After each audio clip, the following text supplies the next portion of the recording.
Professor Yunus স্মরণকালের সেরা নির্বাচন উপহার দিতে চাইছিলেন, যে উচ্ছ্বাস নিয়ে কথা বললেন সেটা কি হয়েছে? হয় নাই। 60% মতো মানুষ ভোট দিতে গেছিল। বাংলাদেশে 2008 সালে সর্বোচ্চ সংখ্যক মানুষ ভোট দিতে গেছিল, প্রায় 86.3% মানুষ। 1991 সালের এরশাদের পতনের পর প্রথম নির্বাচনে ভোটারের উপস্থিতি ছিল প্রায় 55.4%। 96 সালে ভোটার উপস্থিতি 75.6%।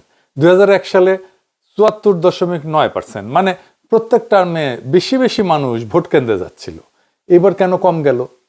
এটা গবেষকরা খুঁজে বের করবে। তবে দীর্ঘদিন স্বৈরাচারী শাসনে থাকলে ভোটারদের পলিটিক্যাল এফিকেসির বোধ, মানে রাজনৈতিক কার্যকারিতার বোধ, এটা ক্ষয় হয়ে যায়। মানুষ মনে করে আমার ভোটে কিছু বদলাবে না। এটা একটা কারণ হইতে পারে। 1991 তাই হয়েছিল। দ্বিতীয়ত, ভোট দিলে বদলাবে এই বিশ্বাসটা পোক্ত ছিল না জনগণের মধ্যে। ভোটার বাড়লে জামাতের সুবিধা হইতো, সেটা হয় নাই। যাই হোক, প্রফেসর ইউনূস যে এত উৎসাহ নিয়ে বললেন নতুন বাংলাদেশ তৈরি হইতেছে, সেটা কি আসলে হইতেছে? এটাই কি আধুনিক ছেলের মতো আধুনিক বাংলাদেশ? আমাদের হিরেনমার তো কপালটাই খুলে গেল। হিরো হিরো, একদম হিরো। যেমন উঁচা লম্বা তেমনি গায়ের রং, ইঞ্জিনিয়ারিং পাস, আবার আমেরিকা থেকে ট্যালেন্ট পুলে এমবিএ করে এসেছে। বলে বিদেশে থাকলে এই দেশে সেবা করবে কিভাবে, একটা দায়িত্ব আছে না। আধুনিক ছেলে ছেলে 99% ভালো, শুধুমাত্র ওই নাইট ক্লাবে যায় আর কি। মাঝে মধ্যে আধুনিক ছেলে তো। শুনেছেন, 99% ভালো হয়েছে স্যার। শুধু একটু প্রশাসন দু একটা সিটে ইধার কামাল উধার আর উধার কামাল ইধার করিছে। বই রেজাল্টের সিটে খালি কাটাছেড়া করিছে মাঝে মাঝে। এটা খারাপ ছাত্ররা এরকম করেই আর কি। ময়মনসিংহ 11 স্বতন্ত্র প্রার্থী কি বলতেছে যে এর চেয়ে খারাপ নির্বাচন নাকি হয় নাই, শুনেন। আমাদের উপর নির্যাতন করছে এটা আসলে একটা রোল মডেল। এরকমই নির্বাচন আওয়ামী লীগের বলে হয় নাই। আওয়ামী লীগকে হার পেয়েছে। আজকে বাংলাদেশের যে কোনো সময় এর চেয়ে খারাপ নির্বাচন আমার মনে হয় আর হয়নি। সকালে 100 লাঠি নিয়ে আমার দৌড়েছে, ওরা আমার মারছে। আচ্ছা, এবার বিএনপির বিদ্রোহী প্রার্থী স্বতন্ত্র হইয়া নির্বাচন করছে বহিষ্কৃত বিএনপি থেকে। সে কি বলতেছে রুমিন ফারহানা, এটা শুনেন। আসল বিএনপি যথেষ্ট কারচুপির চেষ্টা করেছে। বিএনপির লোকাল লিডাররা মানুষকে ঘরে ঘরে গিয়ে ভয় দেখিয়েছে। বিএনপির লোকাল লিডাররা রাতে গিয়ে টাকা বিলি করেছে। বিএনপির লোকাল লিডাররা ভোট রিমোট সেন্টারগুলো, ধামাউড়া, ওরাইলের, ধামাউড়া, ধোবাজাইল, ওগুলোতে গিয়ে ভোট ছাপিয়েছে, রিড করেছে এবং তারা ফলাফল বিভিন্ন কেন্দ্রে আটকে রেখেছে। গতকালকে রাতে উচালিয়া পাড়ায় রাত 10:30 পর্যন্ত আমি কেন্দ্রের ভিতরে ঢুকে 5 বারের মতো ফল গণনা করতে বাধ্য করেছি এবং দেখা গেছে এতগুলো ভুয়া ভোট, ভুয়া ব্যালট পেপারে তারা খেজুর গাছ মার্কায় দিয়ে এসছে। এবং তখন আমাকে তারা মারতে গিয়েছিল বিএনপির লোকজন। সেনাবাহিনী গিয়ে পরিস্থিতি নিয়ন্ত্রণে আনে। প্রশাসন অসম্ভব রকম বায়াসড ছিল আমাদের প্রতি। পদে পদে তারা থামানোর চেষ্টা করেছে, হেনস্থা করার চেষ্টা করেছে। ইভেন প্রশাসন আগের দিন, ভোটের আগের দিন চেয়ারম্যানদের ডেকে নিয়ে গিয়ে বলেছে যে আপনারা তো আমাদের লোক, আপনারা বুঝে ভোট দিয়ে। সো এরকম দুষ্টামি প্রশাসন করেছে। এবং আমি বলবো যে এই যে পলিটিশিয়ানদের তাচ্ছিল্য করা, এটা হচ্ছে গত 15 বছরের সংস্কৃতি। কারণ প্রশাসনের উপর নির্ভর করে গত 15 বছর সরকার চলেছে। কোনো পলিটিশিয়ান নিজের জনপ্রিয়তায় জিতে আসতে পারে নাই। সো প্রশাসনের মজ্জায় ঢুকে গেছে যে দে আর অল ইন অল। শুনেছেন? এবার দেখেন এনসিপির আক্তার কি বলে। মানে আক্তারের ওইখানে এনসিপির নেতা কর্মীদের মাইরা শেষ করে দিচ্ছে, শোনেন।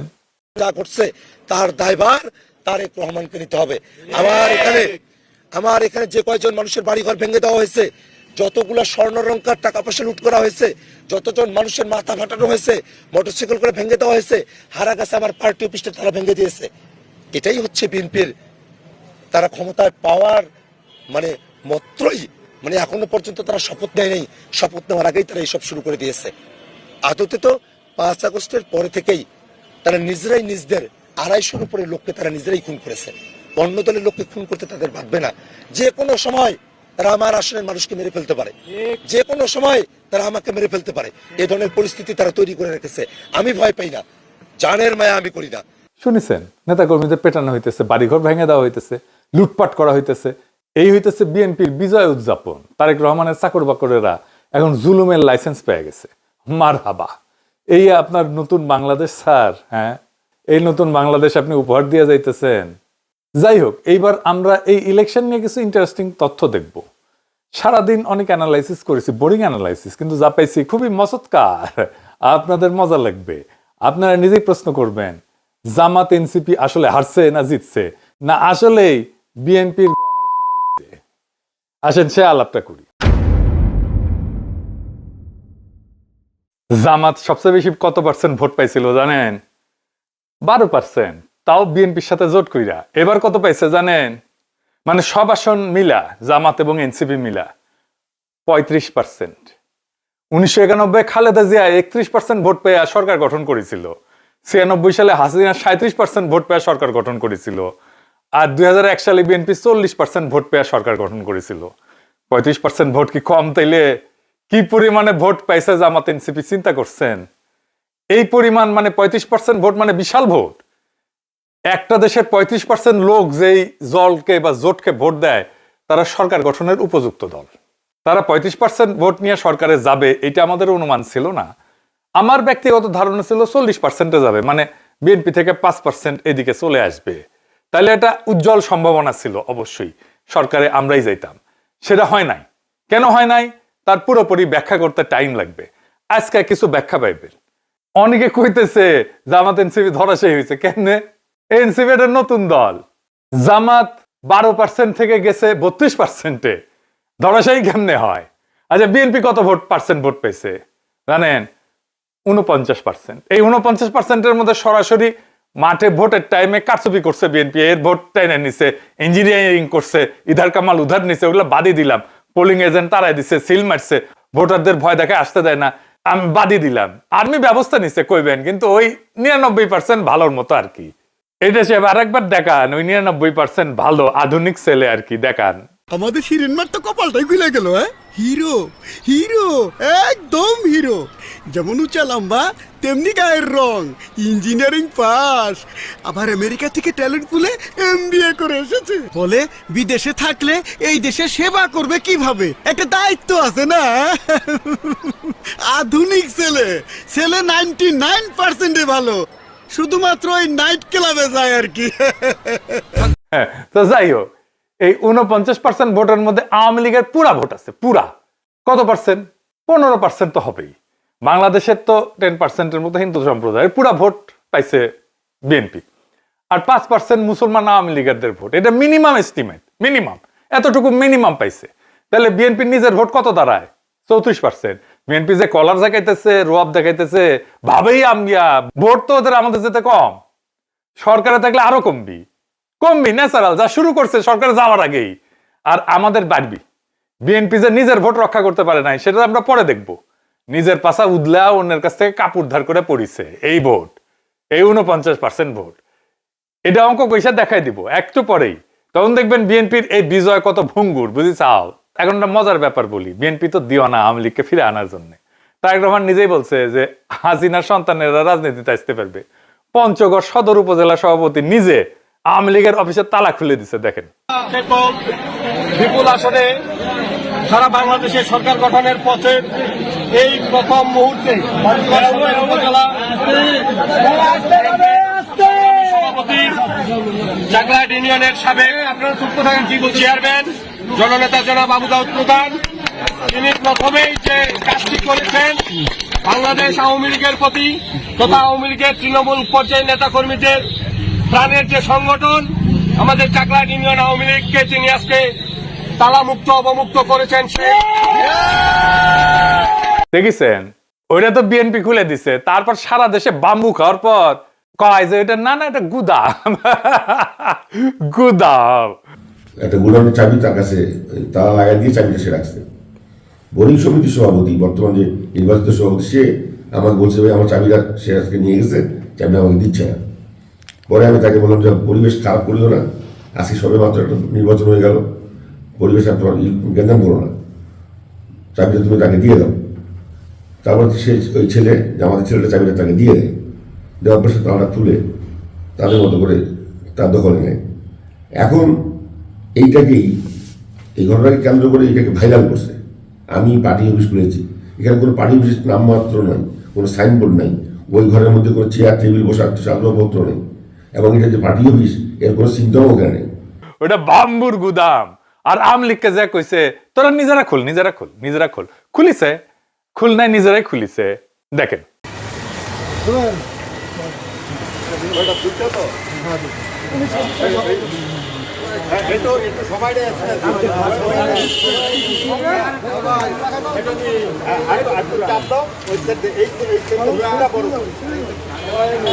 দেখেছেন, এখন পর্যন্ত তো আইনত আওয়ামী লীগের কার্যক্রম নিষিদ্ধ। বিএনপি শপথ নিয়ে সে আইন ডিক্রি দিয়া বাতিল করুক, তারপরে খুলুক। এখন তো কার্যক্রম চালানো নিষিদ্ধ। প্রফেসর ইউনূস তো এখনো সরকারে আছে, ক্ষমতা আছে। প্রফেসর ইউনূসের সরকার কিছু করছে? করে নাই। নিজের আইন ভাঙছে, নিজে কিছু করে না। প্রফেসর ইউনূসের সরকারের মিশন ছিল বিএনপির লেসপেন্সারি করে যাওয়া, সেটাই করিছে। আপনার কি মনে হয় বিএনপি আওয়ামী লীগকে ফিরে আনবে? ফিরে আনলে তো ওই যে 15% আওয়ামী লীগে ফিরে যাবে যেটা পাইছে বিএনপি। আওয়ামী লীগে ইলেকশনে অংশ নিলে বিএনপি হারতো 100% হারতো। কারণ বিএনপি তখন এই 34% ভোট পাইতো, 49% ভোট পাইতো না, আমাদের সাথে কম পাইতো। তাইলে আওয়ামী লীগের ভোটে এই ব্যবধান তৈরি হয়েছে জামাত এনসিপির সাথে। বিএনপি কিন্তু ভোট বাড়ে নাই এক ফোটাও। বিএনপির এটাই ছিল ভোট, এরকমই ছিল ভোট আগেও। ওইখানে আটকায় আছে, আমাদের ভোট পাইছে বিপুল পরিমাণে। আওয়ামী লীগ না ভোট দিতে পারলে এই ভোট যে বিএনপির বাক্সে যাবে সেটা কি আমরা জানতাম না? জানতাম। যাই নাই, আমরা আওয়ামী লীগকে নির্বাচন করতে দিতে চাই নাই, আগামীতেও করতে দিব না ইনশাল্লাহ। কারণ আমরা চাই না আওয়ামী লীগ স্বনামে বেনামে কোনো নামে ফিরে আসুক। বিএনপি তার ভোট পাক আর না পাক। এখন আপনি জিগাইতে পারেন, আপনি কেমনে জানলেন আওয়ামী লীগের ভোট বিএনপি পেয়েছে? এটা একটা বড় কাজ হয়েছে। আজকে আমি 1991, 96, 2001, 2008 এটার সাথে 2026-এর আসনগুলো নিয়ে অ্যানালাইসিস করছি যে আসনে কোন আসনে কে বিজয়ী হয়েছে। এটা দিয়ে খুব বোরিং কাজ, অনেক টাইম লাগছে, কিন্তু রেজাল্ট যা পাইছি আপনাদের তা মজা লাগবে। ভালো হয়েছে, এতে আমার ভালো হয়েছে। সিট ধরে ধরে এখন স্ট্র্যাটেজি তৈরি করতে পারবো। আমি এখন বুঝে গেছি কোন সিটে কি করলে, কোন সিস্টেম করলে, কোথায় কোন ক্যান্ডিডেট দিলে, কোথায় টার্গেট করলে ওইটা জিতে আসা যাবে, এটা বুঝে গেছি। আমি ব্যাখ্যা করি, আপনারা বুঝে যাবেন যে আসলেই আওয়ামী লীগের ভোটগুলো বিএনপি পাইছে কিনা, আর বিএনপি কোথায় লুজ করেছে, কোথায় হারিয়েছে, আর তার এই বিজয়টা কত ভঙ্গুর। এইটা সাহেব আপনি 5টা ইলেকশন ম্যাপ গুলা দেখান না, পাশে নিচে লিখে দেন কোনটা কোন সালের, পাশেই দেখেন। আর যখন বলবো এলাকাগুলা 5টা ম্যাপে দেখেন। আজ এবার আল্লাহর নামে শুরু করি। বিএনপির এই বিজয় কেন এত ভঙ্গুর? আমি 4টে নির্বাচন ধরেছি এবং এইগুলোকে 2026-এর সাথে তুলনা করছি। আগেই বলেছি 1991, 96, 2001, 2008। আমরা বিজয়ী দলের আসনগুলোকে 2 ভাগে ভাগ করছি। একটা হইতেছে স্ট্রিক্ট কোর, একদম কঠিন শক্ত মাল, মানে এটা আপনি কোনোভাবে নিতে পারবেন না। মানে 4টে নির্বাচনের মধ্যে কমপক্ষে 3 বার জয়ী হয়েছে এখানে। আর সফট কোর, এই 4টে নির্বাচনের মধ্যে কমপক্ষে 2 বার জয়ী হয়েছে। তো আওয়ামী লীগের এই স্ট্রিক্ট কোর আর সফট কোর কত? আওয়ামী লীগের স্ট্রিক্ট কোর হচ্ছে 35 থেকে 38টা আসন মাত্র। এটা আপনি কোনোভাবেই নিতে পারবেন না। কি কি? গোপালগঞ্জ, মাদারীপুর, এটাকে আমি যদি বলি দক্ষিণ মধ্য ব্লক, আর কিশোরগঞ্জ, এটাকে যদি মধ্যাঞ্চল বলি, আর পার্বত্য অঞ্চল, এটা আপনি কোথাও কখন নিতে পারবেন না। আর আওয়ামী লীগের সফট কোর আছে আরো 50 থেকে 55টা আসন। বিএনপি স্ট্রিক্ট কোর কত? এটা একটু বড়, কিন্তু 63 থেকে 68টা আসন। বিএনপির সফট কোর 155 থেকে 165টা আসন। বিএনপির সফট কোর এবং স্ট্রিক্ট কোর এটা কিন্তু আওয়ামী লীগের চাইতে বেশি, এবং ভৌগোলিকভাবে এটা বিস্তৃত অনেকগুলো বড় জায়গা জুড়ে। আওয়ামী লীগ খুব স্পেসিফিক কিছু জায়গায় কনসেন্ট্রেটেড। 2026 সালে কে কার কোর নিছে? আওয়ামী লীগের স্ট্রিক্ট কোর 34 থেকে 37টা নিছে বিএনপি, জামাত নিছে মাত্র 1টা, এনসিপি নেয়নি। তার মানে আওয়ামী লীগের যে স্ট্রিক্ট কোর তার পুরোটাই বিএনপিতে স্থানান্তরিত হয়েছে। এবার আওয়ামী লীগের সফট কোর বিএনপি নিছে 48 থেকে 50টা, জামাত নিছে 2 থেকে 3টা, এনসিপি পায়নি। তার মানে আওয়ামী লীগের স্ট্রিক্ট এবং সফট কোর দুটোই আসলে বিএনপিতে চলে গেছে। এইবার বিএনপি স্ট্রিক্ট কোর 65টা, এটা কি রাখতে পারছে? বিএনপি এটার মধ্যে 55 থেকে 58টা রাখছে, জামাত এর মধ্যে 6 থেকে 7টা নিয়ে ফেলছে, মূলত ঢাকা শহরে। মানে জামাত বিএনপি স্ট্রিক্ট কোর নিয়ে ফেলছে, এনসিপি নিছে 2 থেকে 3টা। গ্রামীণ যে বিএনপির কোর এটা কিন্তু অটুট আছে, ভাঙন হয়েছে নগর এলাকায়। বিএনপির যে সফট কোর 160টা সিট, এটা বিএনপি ধরে রাখতে পারছে 135 থেকে 145টা, জামাত এখান থেকে 8 থেকে 10টা নিয়ে ফেলছে, এনসিপি 3 থেকে 5টা নিয়ে ফেলছে। তার মানে বিএনপির সফট এবং স্ট্রিক্ট কোরের 2টা থেকেই জামাত এবং এনসিপি খামসা দিয়ে সিট বের করে নিছে, এটা রক্ষা করতে পারেনি। আচ্ছা, এইবার জামাতের স্ট্রিক্ট কোর এইটা বা সফট কোর এটা কি নিতে পারছে? না, ইনট্যাক্ট একটাও নিতে পারেনি বিএনপি, একটাও না। বিএনপি স্বতন্ত্র যেই বলেন, এটা একটা পুরা সলিড। তার মানে আওয়ামী লীগ যদি আসে তাহলে বিএনপির 15% ভোট নাই হয়ে যাবে, বিএনপির ভোট এসে দাঁড়াবে 39%, জামাতের ভোট কমবে না, এটা ইনট্যাক্ট থাকবে। আর বিএনপির যে কোরের মধ্যে ঢুকে গেছে জামাত, ওইখান থেকে বাড়বে আরো। বিএনপির দুর্গে আঘাত করে ফেলছে এই নির্বাচনের মধ্যে দিয়ে জামাত, কেউ লক্ষ্য করেনি। এবার বুঝেছেন তো, বিএনপি নিজের ভোট ব্যাংক নিজে রাখতে পারে নাই, আওয়ামী লীগের ভোট ব্যাংক নিছে, নিজের ভোট ব্যাংক রাখতে পারে নাই। এটা বিএনপির সবচেয়ে বড় লস। এইগুলা ছাড়াও আরো আছে, মানে যে সমস্ত আসনগুলোতে 2 নাম্বার হয়েছে জামাত, এখানে একটা খুব ইন্টারেস্টিং ফাইন্ডিং আছে। ওই আসনগুলোর আমি অ্যানালাইসিস এখনো পুরোপুরি করি নাই, যে এখানে জামাত এনসিপি 2 নাম্বার হয়েছে। একটা খুব স্ট্রাইকিং রেজাল্ট দেখায় আপনাদেরকে। হ্যাঁ, বিক্রমপুরের মুন্সিগঞ্জ 1 আসন, যেটা শ্রীনগর লৌহজগ, এইটা বি চৌধুরী স্যারের আসন ছিল। বিএনপি এখানে 1,67,000 ভোট পেয়ে জিতছে, জামাত 2 নাম্বার হয়েছে 1,01,000 ভোট পাইছে। কিন্তু নিউজে দেখেন লিখেছে 98,000, মানে ওইটিও কমাই দেওয়া লাগবে, বুঝিছাও। তাই আমি ঘোষণা দেখাই যেন আপনাদের কনফিউশন না থাকে। শুনেন, এডিটর সাহেব এটা ঘোষণাটাই দেখা দেন। আমার কথা কি শুনতে পাচ্ছেন আপনারা সবাই? AKM ফখরুদ্দিন রাজি, বাংলাদেশ জামায়াতে ইসলামী, বরাদ্দকৃত প্রতীক দাঁড়িপাল্লা, প্রাপ্ত ভোটের সংখ্যা 1,01,568, 1,01,568। এই আসনে যাদের বাড়ি, যারা মুরব্বী, তারাই বলেন এই এলাকায় জামাত, শিবির, ছাত্রী সংস্থা, এদের কোনো বেল ছিল, কোনো সংগঠন ছিল? জামাতের সবচেয়ে দুর্বল জেলার ছিল এইটা। এই জায়গায় জামাতের কোনো বেল ছিল না। মানে এটা বলেন, এদের সংগঠন বলেন, এদের সামাজিক প্রভাব বলেন, কিছুই ছিল না এখানে। এই আসনে জামাতের প্রার্থী 1,01,000 ভোট পাইছে। আমি ধরে নিছিলাম এখানে বিএনপি বিদ্রোহী প্রার্থী সেকেন্ড হবি, জামাতের অপরিচিত একদম আনকরা একজন প্রার্থী, এর জামানত বাজেয়াপ্ত হয়ে যাওয়ার কথা ছিল। কিন্তু এইরকম আসনেও জনগণ জামাতকে বিএনপির বিকল্প শক্তি হিসেবে পছন্দ করিয়া 1,01,000 ভোট দিছে, বুঝিছাও। আমরা মূলত জিতছি নাগরিক অঞ্চলে, গ্রামে বিএনপি তার হার্ড আর সফট কোর দুটোই রক্ষা করতে পারছে, এটা ভালো কাজ করছে, অভিনন্দন। এটার জন্য আমাদের সুবিধা আছে, কারণ নাগরিক এলাকায় ভালো করা মানে তার ছাপ গ্রামে যে পড়বে এক সময় না এক সময়। এখন বোঝা যাচ্ছে বিএনপির বিজয় যতই বড় দেখা যাক না কেন, এটা একটা ফাঁপা দুর্বল ফানুস। আমাদের এখন রাইট স্ট্র্যাটেজি নিয়ে আগামী নির্বাচনে প্রস্তুতি নিতে হবে। আজ বিএনপি আসন জিতছে, কিন্তু আমরা ডিরেকশন জিতছি, ডিরেকশন। এই নির্বাচন প্রমাণ করছে 35% মানুষ আমাদের পক্ষে, পরিবর্তনের পক্ষে। এটা পরাজয় না, এটা ভিত্তি। এই ভিত্তি আমরা তৈরি করে ফেলছি। ক্ষমতা সংখ্যায় টেকে, কিন্তু ভবিষ্যৎ থেকে প্রবণতায়, ডিরেকশনে।